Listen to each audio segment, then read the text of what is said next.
ja hyvää Halloweenin aikaa. Ja kyllä, nyt tässä jaksossa käsitellään kaikki nämä 3 Basket Case-elokuvaa kyllä. Ja ensimmäisenä tässä on meillä Basket Case vuodelta 1982 ja ohjauksesta vastaa tietysti Frank Henenlotter, kuten kaikista muistakin Basket Case-elokuvista. Ja Frank Henenlotterhan on semmonen New York Underground äijä, että se on semmoisen 42nd Streetin semmonen tunnettu mies, joka on kauheasti tehnyt kaikkea niin kuin roska-elokuvakulttuurin eteen siellä päin maailmaa. Ja tosiaan ohjannut myös sitten näiden lisäksi sitten ton Frankenhookerin ja ton Brain Damage, joka on molemmat ihan hyviä filmejä.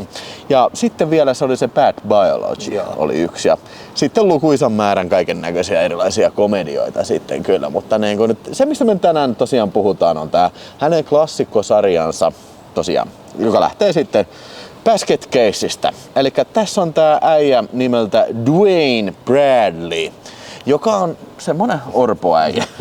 Joo, kantaa semmoista laatikkoa mukana. Joo, semmoista niinku olkilaatikkoa. Joo, ja mitä se laatikko pitää sisällään, niin se pitää sisällään hänen toisen puoliskonsa, kun hänhän on ollut siamilaiset kaksoset ja hänellä oli semmoinen iso elävä kasvoi, mikä leikataan irti. No, kumpikin vihasena sitten alkaa putsaamaan New Yorkia paskoista kirurgeista ja lääkäreistä ja muusta roskasakista. Joo, eli kun ne on tehty sen luvattoman operaation silloin, tai se hämäräperäisen operaation, että niinku leikannut sen pois sen irti siitä ja tästä ne on niinku tosi katkeria siitä. Että hyvin tämmönen niinku, no ei voi kyllä sanoa, että ihan perinteinen kostotarina, mutta niinku epätavallinen kostotarina, mutta siis tässä on niinku hyvin selvästi niinku, tai on helppo ymmärtää tämä juoni kyllä. Joo. Tää vähän niinku mun mielestä on aina vähän niinku tuntuu, että tää ottaa niinku tosta Todd Browningin Freaksista paljon mallia, että on tämmönen epämuodostunut. Vähän niinku tämmönen friikkisirkus siinä, mikä sitten vähän pahenee sitten siinä jatko-osissa vielä sitten, mutta friikki on niinku se mun mielestä se oikea sana. Joo. Ja sitten tossa leffahan on siis silleen ihmeellinen, että tämä budjetti oli $16,000, eli siis tää oli siis todella minimalistinen elokuva ja se oli kuitenkin itse asiassa sen vuoden niin kuin aika isokin menestys. Siis semmoinen todellinen yllätys. Sehän oli tullut niin kuin tekijöillekin sille vittu kauhussa, että mitä vittua, että ei tämän pitänyt olla niin kuin menestys millään muotoa. Että mä itse asiassa luin toisenkin luvun tuosta budjetista, 35 000. Okay. Mutta niin kuin, anyway, se niin kuin tosi low budget. Ja siis tämähän on nimenomaan tämmönen sanan varsinaisessa merkityssä semmoinen midnight movie. Se on pyörinyt niissä pienissä elokuvateattereissa ja kaikki kummallisia hiippareita tulee katsoa sitä keskiyön näytöksiä ja tällä. Ja kyllähän tää on niinku siis kummallisten hiippareiden tekemäkin tää kyseinen elokuva. Eli tähän niinku sijoittuu paljon tää tarina siihen sitten niinku, siihen pieneen hotelliin sitten, mihin tää Dwayne menee asustelemaan. Ja joka yö se saatana jotain tekee siellä, että se alakerran Torienten näköinen hotellinpitäjä aina saa raivokohtaukset ja muut asukkaat vittu tulee ylös, kun siellä kämpässä tapahtuu niitä murhia ja kautta muuta epämääräistä, niin se on jotenkin hauskaa, mun mielestä jopa vähän semmoista tilannekomikkaa, mitä ne niinku aiheuttaa. Joo, ja sitten nämä kämpän asukkaat, niin tää on tämmönen hyvin tämmönen sekalainen seurakunta ja värikästä porukkaa. Ja niinku tähänkin pätee just vähän, eikö? Siis kämpän ne asukkaat, se hotellin asukkaat, ne on kaikki enemmän tai vähemmän friikkejä justiin. Että niin on erikoisen näköisiä. Erikoisen näköisiä. Mutta niinku, tässä on just hyvin, tää on hyvin tämmönen niinku New York Underground elokuva sitten, että tää on niinku varmasti niinku nää on jotain harrastelijoita, jotka on ollut tekemässä tätä elokuvaa ja niinku varmaan niinku Frank Henenlotterin kavereita ja tuttuja jotain toista kautta sitten kyllä joo.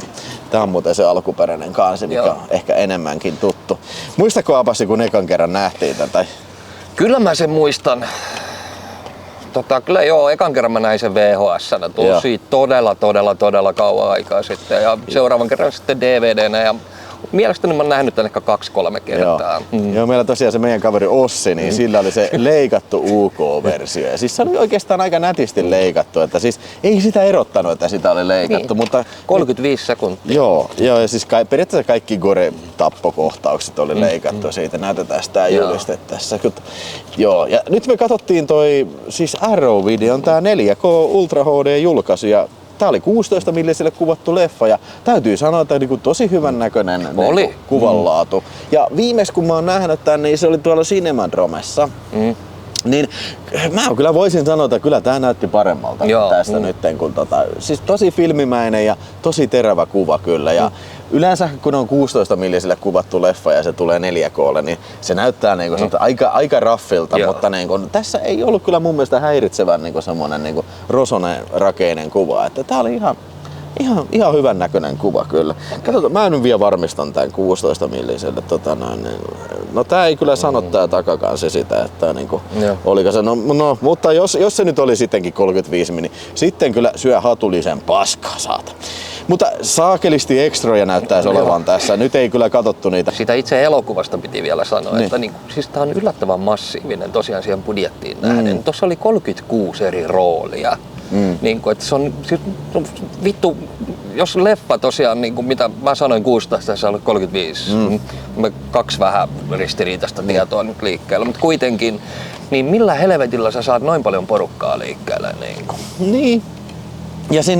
Ja sitten kaiken lisäksi nämä esimerkiksi se musta mamma siinä, joka aina otti niitä kierroksia ja kenen kanssa se oli siellä baarissa ryyppäämässä. Se näytteli todella hyvin.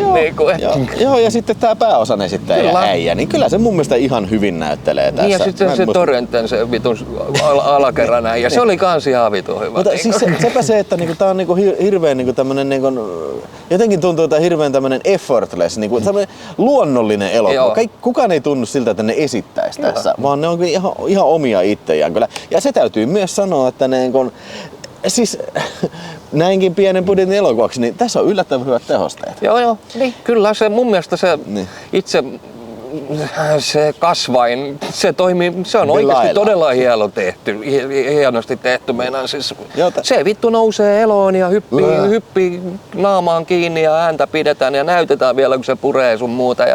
Ja oikeasti se itse koreilu on oikeasti ihan vitun hyvää. Joo, ja tässä oli jopa stop motionia, kun se liikkuu siellä kämpässä. No ei nyt kauhean näyttävän näköistä, mutta siitä huolimatta, että budjettiin nähden taas. Ei voisi välttämättä olettaa, että löytyy tämmöistä kyllä.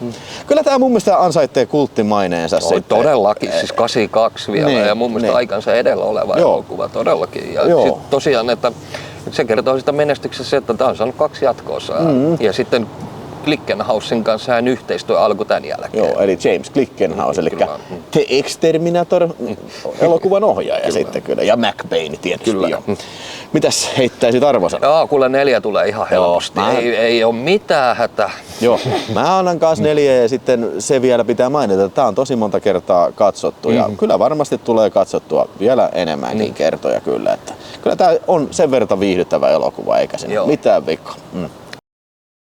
Ja sitten 8 vuotta myöhemmin tuli Basket Case 2 ja me katsottiin nyt Basket Case 2 ja Basket Case 3 sitten tästä kyseiseltä Second Sightin tämmöiseltä Steelbook Blu-raylla. Ymmärtääkseni ei ole uudempaa versioa sitten vielä näistä 2. ja 3. Eikä se nyt niin kauheasti väliä olekaan. Nimittäin. No, ei mennä asioiden edellä vaan aletaan selittämään siitä, että tähän jatkuu suoraan tosta siitä mihin 1 jäi, eli tää Dwayne Bradley ja hänen Belial veljensä on sitten päätynyt sairaalaan ykkösosan traagisen lopun jälkeen siinä sitten ja nehän karkaa sieltä sitten. Karkaa siellä, niitä avittaa sellainen mummeli, joka majoittaa sellaisia eräänlaisia friikkejä omaan kämppäänsä ja hän haluaa myöskin majoittaa tämän kaksikon sitten myöskin oman kämppänsä. He sitten avittaa heitä sieltä karkaamaan sieltä sairaalasta. Joo, kuuluu niin sanotusti perheeseen ja ne asuu semmoisessa kartanossa ja oi pojat, täällä on kyllä friikkejä. Siis siellä on semmosia puhuva naama, semmonen iso naama ja sitten on semmosia, oikeastaan suurin osa on semmosia vaan tavallisen näköisiä ihmisiä, joilla on vaan semmonen kuminen naamari siinä ja sitten on se semmonen, en mä tiedä, joku mursun näköinen. Siinä ei ole kauhean en mä tiedä, näissä on kyllä mun mielestä kauheasti mielikuvitusta käytetty näissä friikeissä. Nää näyttää ihmiseltä, jolla on naamarit. Yli-isot naamarit. Just näin. Ja se yksi oli semmonen, tiiäksä, kuun näköinen. Se oli se kuupää. Tuli vähän mieleen toi Clive Barkerin Night. Joo, kyllä. Eikä se ollut ainoa asia, mikä mun mielestä meidän mielestä oli yhtymäkohtia oli kyllä Nightbreediin kyllä tässä. Ja Koska siis tää leffa heittää täysin kuperkeikan niin kuin kauhuelokuvasta, semmoista independent kauhuelokuvasta tällaisen niin kuin todella halpamaiseen kauhukomediaan. Joo, ja alleviivattuun komediaan, että niin kun, siinä missä tässä oli semmonen, niin kun, vaikka tää nyt ei välttämättä ole tää ensimmäinen kyllä mitenkään niin kun, ehkä vakavissaan tehty, mutta silti siinä on semmonen kummallinen ja vähän saastanenkin tunnelma ja semmonen 42nd Street tämmönen niin kun, miksi sä voit sanoa niin siis underground-tunnelma. Niin. Siis mulle tulee esimerkiksi ykkösestä tosi vahvasti thriller-killerin viiva. Niin. No siis se on sitä just tätä samaa aikakautta New Yorkin underground. Mutta tässä sitten kun Henenlotterihan pääsi tämän johdosta tekemään sitten ton Brain Damage. Joo, Glickenhaus hän tän on tuottanut. Joo, eli James Glickenhaus, Shapiro Glickenhaus Entertainment on tämän näiden tuotantojen takana. Ja nythän oli tehty sitten toi Brain Damage. Joo. Ja sitten toi Frankenhooker. Joo, Frankenhooker tehtiin samana vuonna, eli 90 tasan. Ja siitä sitten kun tuotantoyhtiön painostamana sitten vähän vastahakeisesti Henenlotteri alkoi tekemään sitten tätä kakkosta ja kolmosta. Ja nämä vissiin tehtiin ihan niin kuin samaan aikaan sitten, tai ainakin peräkkäin. Joo, ja yhteisbudjetiksi taisi tulla $2,5 miljoonaa. Joo, että niin kuin huomattava huikea harppaus kyllä niin kuin tähän ensimmäiseen, jonka budjetti oli vaan se, mitä 16 tonnia tai 35, niin. Riippuu lähteestä. Joo, niin. Niin, mutta niin kuin, okei, vaikka se olisi se 35 tonnia, se olisi melkein 80-kertainen budjetti, 100-kertainen, melkein 100-kertainen budjetti tämän ja tämän välillä sitten tämän hyväksi. Mutta hei, raha ei voi ostaa tätä tunnelmaa, mikä ykkösestä tekee mun mielestä hienon. Se, että efektithän tässä on aika käppäisiä, ne on osa sitä, sitä viehätystä tälle ensimmäiselle Basket Caselle. Mutta sitten se Basket Case 2, se on jotenkin sellainen liipatun näköinen. Enkä mä voi kyllä kehua, että ne olisi kauhean hyvin tehty ne maskeeraukset kyllä. Vaikka siis sinänsä ihan taidokkaasti joo, mutta kun mä en hetkeäkään niin ajattele, että nämä olisi niin jotenkin niin reaalimaailmassa olevia asioita, tiedätkö että se itse möllimöykky, niin sehän liikkuu ja on silleen ihan kivan näköinen, että tälleen näin, mutta mun mielestä se friikkisirkus on niin kaikista pahiten epäonnistunut. Ja muutenkin siis se köntti itsessään oli kiva, mutta sitten kaikki muu friikkisirkus sen ympärillä ei niinkään. Ja siis muutenkin tää tuntuu, että tää on tämmönen tää näyttää vähän niinku sarjakuvamaista. Tää väritys tämmönen niinku pastellisävyt, tiiäksä. Se on huomattava ero tähän niinku synkkään New Yorker nuhjusuuteen. Sitten ollaan tässä pastellisävymaailmassa, mitä tässä ollaan. Ollaan kartanossa ja tiiäksä niinku tulee mieleen joku vähän niinku sitcom-ohjelma niinku tästä. Niin ja sitten vittu kun ne vitun friikit, ne koko ajan vähän hassuttelee ja semmoista. Koko ajan niiden pitää liikkua. Niin kukaan ei paikallaan ikinä. Joo. Ja siis se huomaa siitä, että niinku Frank Henenlotter, se on sanonut itse, että hänellä ei ole mitään ideaa tähän elokuvaan, eikä niinku mielenkiintoa.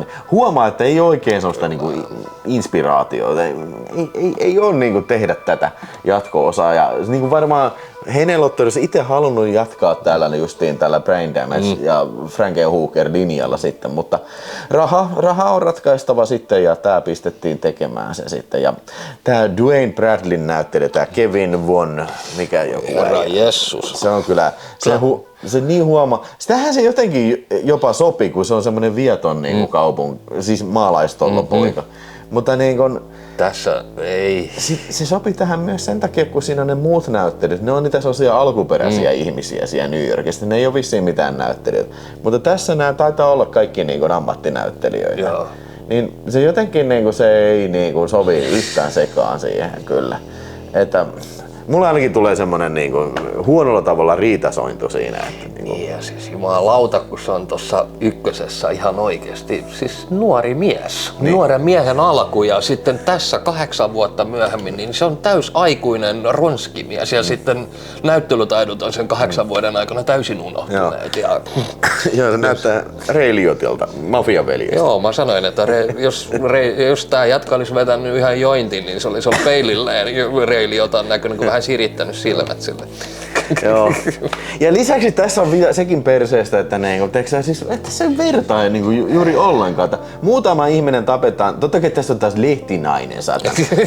Lehtinainen ja sitten se valokuvaaja ystävä, joka menee salaa sinne talolle sitten. Ja kyllä te voitte kuvitella mitä tapahtuu. Ja sitten se joku toinen ja se salapoliisi tai joku kuoli kans tässä. Mutta nämä tapot on tehty täysin ilman mitään verta. Ehkä tippa ketsuppia lentää johonkin seinään tai jotain. Siinä tapot on tehty silleen, että välkkyy esimerkiksi niin kuin kamera välkkyy, sillä nähdään, että se tulee lähellä. Sen jälkeen mennään talon ulkopuolelle, alkaa kuulua huutoa ja sitten sammuu valot. Ei, sä taisit unohtaa, että siinä oli se kohtaus, että ne oli se strobo välkky ja siinä oli vähän tippa verta oli naamassa. Tällainen, niin se oli ihan vitun järkyttävä kohta. Mutta hei, on tässä hyväkin kohtaus. Mä tykkäsin siitä, siis nyt ollaan menty tähän kinkyyn linjaan siinä, kun se on tietysti tää basket case, eli tää Belaila, se möykky siellä säkeli, niin totta kai siellä on vastaava tyttömutantti on tuolla talossa, eli siis semmonen möykkytyttö ja kyllä ne panee siinä yhdessä kohtauksessa. Se oli selkeästi elokuva huippukohtaus, mutta jos tää on sun elokuva huippukohtaus, niin mä en oikein tiedä, onko se sitten Se oli niin vitun typerä. 2 könttiä meni ja se yrittää panna tai näyttää jotain. Niin oli siellä toisaalta se toinenkin kohtaus, missä siltä yhdeltä muijalta että hän on ollut raskaana 6 vuotta, että se ei suostu tulee vauva ulos sieltä. Sitten on semmoinen alienin näköinen vauva tulee mahasta, moikkaa tällä. Okei, joo, ihan hauska ihan hauskaa mielikuvitusta näissä osin. Näillä osin on käytetty kyllä, mutta ei juuri muita kehumisia mulla ei ole. Että mä annan tälle siis mä en vittu tiedä, heikko 2 tähteä. Heikko. Mitä sä oot satana? Mä annan 1,5. Joo, niin siis kyllä se on varmaan lähempänä se. Mä annan 1,5, kun vittu toi on ihan järkyttävä se käppi ykkösen. Se on ihan järkyttävä, se on yksi isoimmista käpeistä, mitä mä nyt äkkisilteen keksin. Jos mietitään, että esimerkiksi DVD:llä on julkaistu tämä ensimmäinen Basket Case Suomessa Future-filmiltä, niin se ei ole ihme, ettei ole 2. ja 3. julkaistu kyllä. Että nehän on vähän, varmaan moni ihminen ei edes tiedä, että on 2. ja 3, mutta nyt tiedätte kyllä. Ja heti seuraavana vuonna sitten tuli 91 Basket Case 3, The Brokeny oli se alaotsikko siinä jotain tämmöistä. Eli siis jälleen kerran tarina jatkuu ihan suoraan siitä, mihin jäätiin 2. lopussa, eli on sellainen traaginen tapaus, en nyt spoilaa sitä, jos joku haluaa nyt keskittyä ja katsella näitä, niin mutta pointti on siinä, että tämä Dwayne ja Belaila Basket Case on edelleen siellä talossa. Ei oo, kun se joutui pidätetyksi. Ei, se tulee vasta myöhemmin. Ne on edelleen siellä talossa, mutta se on, siis se on siellä, ne on itse pidättänyt sen sinne hullujen huoneeseen, jos sitä meinasit. Että se on hullujen huoneessa, mutta se onkin vain joku huone siellä talossa. Ja käy ilmi sitten se Belailehin, se mutantti tyttöystävä, se on paksuna. Ja sitten tämän koko Freaks-porukan pitää lähteä koulubussilla sitten kesäretkelle sitten tapaamaan tämmöistä tohtorismiestä sitten, joka on heidän tuttuunsa, että se voi auttaa tässä synnytyksessä sitten. Ja sitten, 30 freakkiä ja baby. Se on joo. Joo, siis voitte kuvitella, että siis tää porukka lähtee sitten reissuun siitä ja sen freakit matkaa koulubussilla. Sieltä kaiken näköisiä erilaisia hassuja juttuja tapahtuu, mutta sitten tää ei pysy oikein mitenkään tässä vähän kaiken näköistä tapahtuu. No tässä on enemmän sellaiset kusipääkyttiä vastaan, niin sitten ne yrittää vähän kiristää friikkisirkusta noilla vauvoille, jotka sitten syntyy tässä. Joo, siis sieltä syntyy 11 vauvaa, kun niitä oli. Ja sitten ne poliisit saa ne haltuunsa ja sitten ne haluaa tehdä vaihtokaupan. Koska tässä alkaa vähän tämmönen sota niin kuin ton basket case äijän ja sitten poliisin välillä niin kuin sitten. Ja täällä silloin toi joutuu se Dwayne sinne vankilaan. Ja jotenkin, ei kauhean niin kuin selkeä. Tai siis oikein, mä en oikein tiedä, mistä tää edes kertoo tää elokuva. Ei, tää oli aika sekamettelisoppa. Siis niinku tässä niinku jos on Basket Case on 3 sen nimi, niin tää kertoo about kaikesta muusta kuin Basket Caseista, niinku poliiseista ja sitten näistä friikeistä ja sitten lääkäristä ja lääkärin tyttärestä. Siis se... Siis tässähän on pääosassa, jos multa kysyy, niin tää synnytys. Eli se on niinku, se on se, että se... Ja vittu siinä oli niinku ehkä vittu pisimmälle viety vitsi. Joo, ja se... Siis, siis se oli siis niin ylipitkä vitsi ja se ei naurattanut sekuntiakaan missään kohtaa. Joo, se on se Little Al vai mikä se semmonen Jabba the Huttin näköinen äijä. Niin. Tai sen kokoinen äijä ja sitten se jokaisen, oi sieltä syntyy lisää, ai se syntyy lisää, se jatkuu se synnytys. Mutta niin kai se on varmaan vähän tarkoituskin, että se niin alkaa käymään itteensä vasta. Niin ja siis se on ihan selvää, että tämä elokuva yritti olla vaan ja ainoastaan kauhukomedia. Ei mitään muuta. Joo, oli siis, tässä oli komedia, siis niin kuin tässä yritettiin niin vitusti ja helvetin lujaa tehdä komediaa. Hei, siis. Kyllä, ja sama nämä niinku pastelisävyt ja nää tällä, että tää on niinku sellainen vähän niinku kepeämpi elokuva, nämä 2 ja 3 verrattuna tähän ensimmäiseen. Ja siis jälleen kerran siis oli siinä vähän alastomuutta muuten oli tässä 3. Ja siellä niinku jälleen kerran sitten tää synnytysjakso oli siltikin ehkä se filmi niinku kohokohta. En tiedä, ehkä se hyökkäys poliisiasemalle oli se. Kun se Belaila hyökkää sinne. Siinä oli pari jotain niinku, ei ne varsinaisesti goreista kohtausta, mutta sillä niinku, miten mä sanoisin, body horror kohtausta. Joo. Repi siltä yhdeltä alaleuan irti. Se oli ihan siisti. Mitä siinä on naama veny sillä ja se yhden äijän pään se väänsi sillä. Ja yhden se kuristi silleen, silmät puristu päästä. Niin, silmät puristu päästä. Mutta ne ei ollut silloin niinku verisiä. Vähän vaikea selittää ilman. Se on vähän semmosia, vähän jopa semmosia sarjakuvamaisia kuolemia. Siis just näin niinku, siis semmonen justiin Väiski-Vemmelsääri kohtauksia. Paitsi että niinku oikealla ihmisellä näin.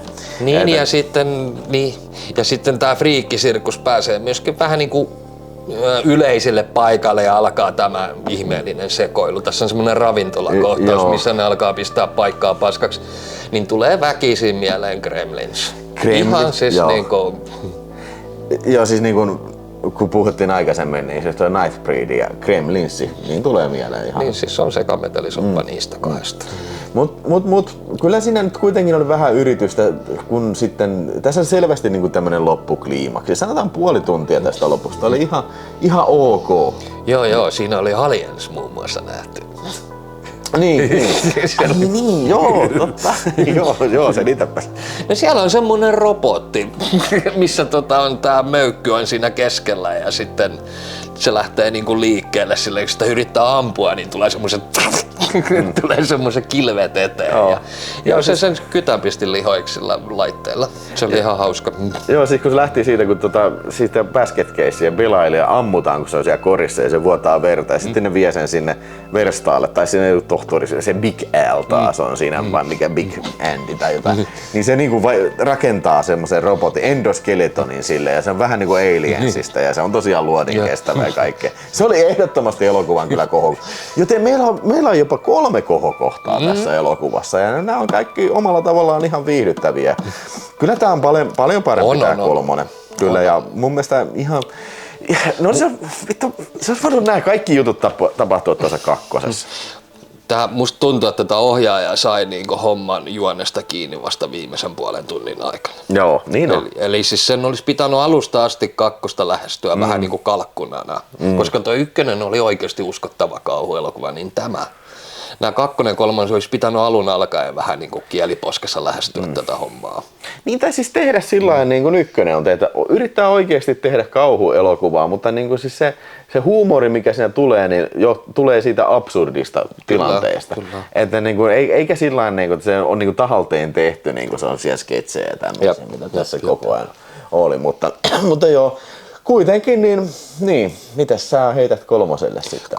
2,5 tähteä. Joo. Kyllä tää oli jo selvästikin parempi kuin Joo. 2. Ja etenkin se loppu, se oli oikeasti viihdyttävä. Se oli, siellä alkoi ihan kunnolla koreileen asioita. Että, Joo, kyllä mä täytyy sanoa kanssa, että tämä on parempi kyllä huomattavasti. Ja Endoskeleton, niinku, en olisi uskonut, että ne menee näin tämmöiseen niinku Aliensinkin parodiointiin, niin annetaan nyt sillä heikot 3 tähteä, ollaan niinku samassa linjassa niin kuin mitä äsken oltiin. Heikko 3 tähteä kyllä tähän, ja kyllä mä sanon ehdottomasti, että niinku, jos haluat nähdä yhden Basket Case-elokuvan, niin pidä huoli, että se on toi ensimmäinen kyllä. se ensimmäinen on kyllä aika isoakin palaa underground-kauhua. Niin. Ja jos vähänkin nyt tässä niin mielenkiinto heräsi, niin kato sitten, koita hommata jostain noin sitten 2 ja 3, mutta ole varoitettu siitä sitten. Niin. Mut ehkä sä oot nähnyt, niin kerro kommenteissa sitten, että ollaanko me ihan täysin väärässä. Onko nämä jotenkin väärin ymmärrettyjä mestariteoksia sitten nämä jatko-osakin sitä? Meidän mielestä ei, mutta heitä sä kommentit ja paina tykkää ja tilaa kanava. Me katsotaan sitten taas seuraavaa Halloween elokuvaa. Joten pysy kanavalla, se on moro. Let's go!